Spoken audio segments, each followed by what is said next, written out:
Comilla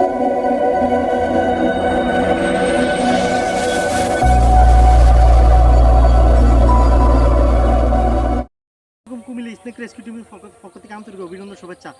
oriental magpie, যেটা আমার বাংলা নাম দোয়েল। দোয়েল পাখি আসলে জাতীয় পাখি, এখন প্রায় বিলুপ্তর পথে।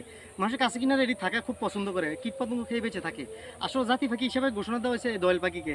দেখেন, একটি দোয়েল পাখির বাচ্চা আমি উদ্ধার করছি এই শুক্রবার রাতে 12:30টার সময়।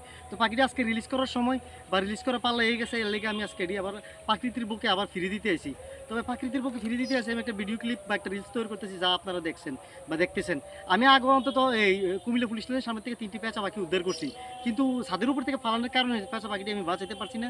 ভিতরে অনেক জখম ছিল, আস্তে আস্তে মারা গেছে। যারা ভিডিও ক্লিপটি দেখার ইচ্ছা, তাতে আমার চ্যানেল বক্স থেকে দেখে নিতে পারেন। কুমিল্লা স্নেক রেস্কিউ টিম, কুমিল্লার স্নেক রেস্কিউ সেন্টার ইউটিউব, ওই জায়গা থেকে দেখতে পারবেন। কিন্তু পাখিটি আজকে আমি রিলিজ করতে পারছি, জাতীয় পাখি হিসেবে ঘোষণা হয়েছে। বাংলাদেশে এমন কোনো মানুষের জাতীয় পাখির নাম একবার মুখে আনছে না, আমার জানা মতো নাই। কিন্তু অনেক মানুষের জাতীয় পাখি চিনে না আসলে পাখিটা কেমন। আসলে এই পাখিটা এখন বিলুপ্তর পথে, কিন্তু এটা পোকামাকড় খেয়ে বেঁচে থাকে। মানুষের কাছে কিনার থাকাটাই বেশি পছন্দ করে, বাড়ির আনাচে কোনো থাকা বেশি পছন্দ করে। তবে পাখিটি উদ্ধার করছি, আজকে রিলিজ করতে জায়গার মধ্যে আনছি। আসলে ভিডিওটি আমি বড় করতে চাই না, যাতে আপনাদের মূল্যবান সময় যাতে নষ্ট না হয়, মূল্যবান সময় যাতে নষ্ট না হয়, ঠিক আছে নি? এই জন্য আমি দেখেন আমি পাখিটি কীভাবে আবার ছেড়ে দিচ্ছি। ওরিয়েন্টাল ম্যাকপাই, জুম করে দেখছেন? এই দেখছেন পাখিটা, দেখছেন? আমি দেখেন পাখিটি আবার ছেড়ে দিতেছি এখানে। আবার প্রাকৃতিক জিনিস, প্রাকৃতিক বুকে আমি ফিরে দেওয়ার চেষ্টা করতেছি। এই দেখেন প্রাকৃতিক বুকে আবার ফিরে দিতেছি। তার কারণ হচ্ছে এই প্রাণীটি অনেক অনেক সুন্দর একটা প্রাণী। দেখেন আপনারা,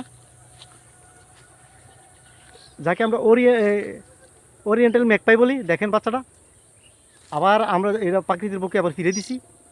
দেখেন পাখি উন্মুক্ত করে দিছি, একদম রিলিজ করে দিছি, একদম রিলসভাবে। আমরা যে কোনো পশু পাখি আমরা ফাইলে আবার রেস্কিউ করি, আবার রিলিজ করি, আবার আমরা ছেড়ে দেওয়ার চেষ্টা করি। আসলে এটা একটা জাতীয় পাখি, এটা টিকিয়ে রাখা অবশ্যই দরকার।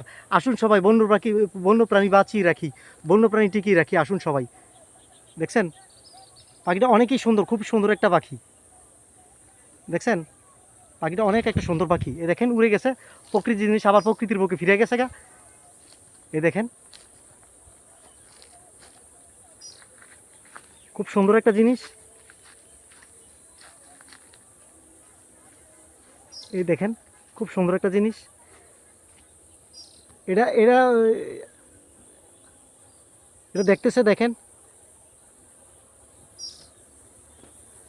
চতুর্দিকটা 4-5টা দেখতেছে, ছিলাম কোথায়, আইসি কোথায়, চগরমগর অচেনা পরিবেশ, খুব একটা সুন্দর মনোরঞ্জন পরিবেশ।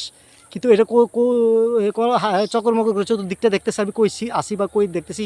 খুব সুন্দর একটা পরিবেশ, অচেনা একটা এলাকা, খুবই সুন্দর। এই জায়গার মধ্যে ছেড়ে দিছি, এই জায়গার মধ্যে আবার জীবনযাপন করবে, ব্রিডিং করবে, আবার বাচ্চা করবে, আবার সুন্দর করে ডিম বাচ্চা করলে আবার পরিবেশ সুন্দর হবে, আবার পরিবেশ ফিরে যাবে। তো ভিডিওটা আমি বড় করলাম না, এই ছোটোর মধ্যে শেষ করে দিলাম। আসসালামু আলাইকুম, বাংলাদেশ জিন্দাবাদ।